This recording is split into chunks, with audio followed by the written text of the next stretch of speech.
美国一个特教女老师叫海莉，伊透过朋友 Gary 的这个推荐，伫美国靠海加新北市3年补一间补习班签约，本来当作讲会使顺利找到头路来台追梦，抑过去年2月份到台湾了，补习班煞甲讲因为疫情的关系无这个课啊，伊控诉推荐伊这个工作的朋友 Gary 呢，这个扣留伊的居留证、健保卡，以各种的名目甲收钱，最后检举伊非法工作，所以呢爱被逼遣返。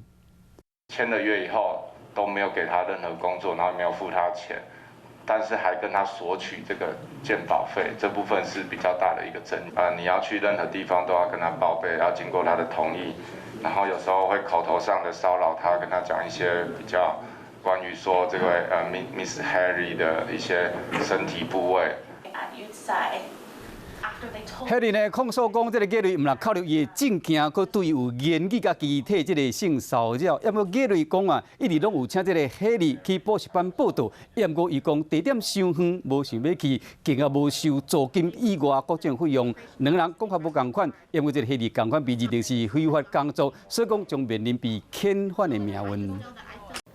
我是吴依璇，想要跟我一起看新闻吗？现在就打开华视的 YouTube 频道，按下订阅，还要开启小铃铛哦。